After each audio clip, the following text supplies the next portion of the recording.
Hello, surf enthusiasts. It's time to begin our reading of the now classic Kem Nunn novel, Tapping the Source.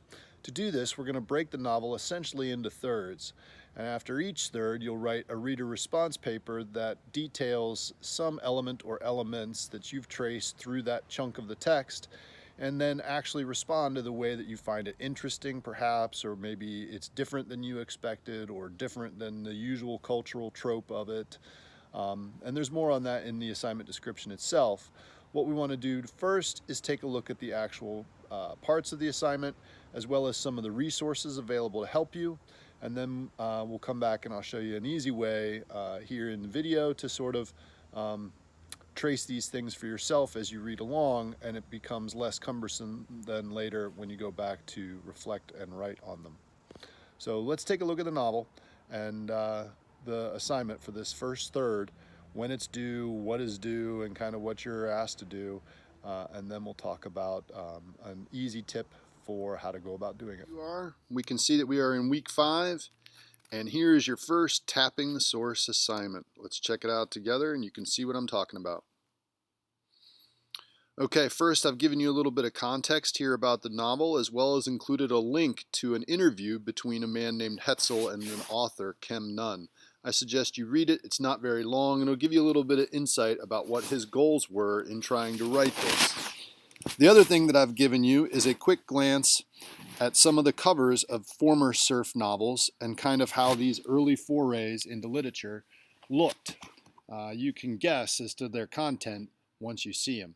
So read this context to give you a little bit of information behind the scenes of the novel, as well as kind of what direction the assignment is headed in. Here are the actual assignment details. You are going to actually create a Word document and then post it as part of this discussion. What you're to do is trace the development of a cultural trope unique to surfing, though it may look a bit different based on what you learn about Kem Nunn and his efforts up here. So don't feel too worried if it's not exactly something that's recognizable.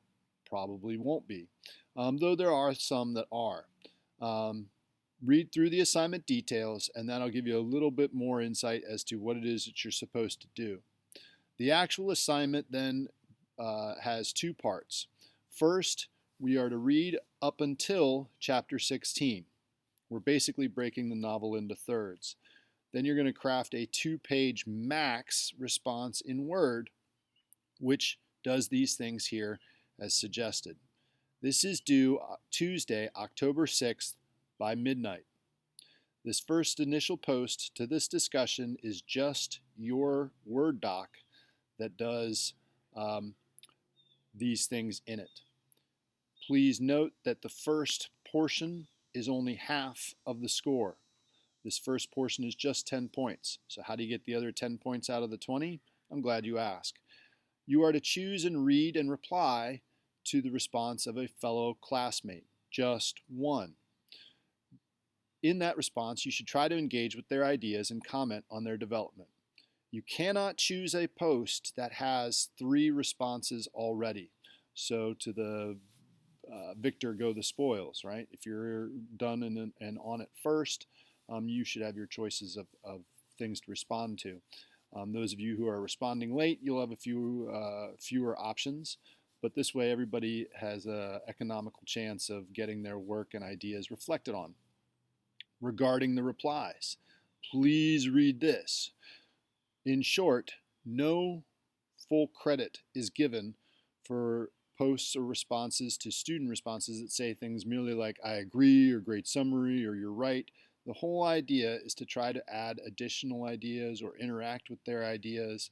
So please read this as well to sort of get a gauge on what actually will constitute full credit and what does not. So once again, the first part, your initial response of 2-page max Word doc, will be posted into the discussion by Tuesday, October 6th, right?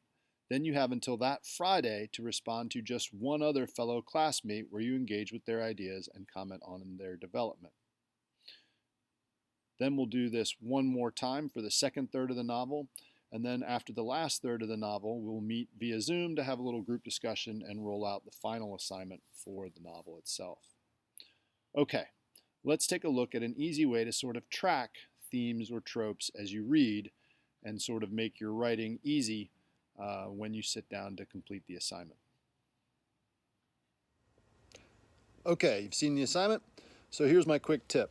Long ago when I was in grad school, I had a professor show me his sort of method to madness for how to read and engage with curating examples, particularly if you're going to do a close reading.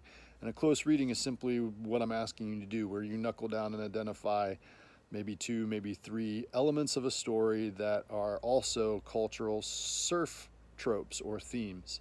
To do that, you'll pick them up pretty fast as you read, but it becomes a lot harder at the end to go back and gather them. If you're taking careful notes and writing down page numbers, that works. But a very quick and easy way to go about this is to get yourself some post-it notes. Then, as you read, begin marking each page for what it was that you liked. For example, in the number of different times that I've reread this, I'm constantly entertained by the sort of zoom focus that Kem Nunn puts on things. He really goes into detail, and his details are often explicit and long and drawn out. For example, on my page 28, he spends a lot of time talking about a scrap of paper, right, of 3 or 4 sentences. Another one is perhaps a trope that's recognizable, the way that he romanticizes the desert equally to the way that he romanticizes the ocean. So you can see on my little tab note there, I just wrote desert and ocean. Hopefully your notes are a little more helpful and less vague than mine, but it does make a nice easy resource then to quickly go plunging back through looking for the examples that you thought you would remember at the time when you read it, but clearly don't when it's a couple of days later.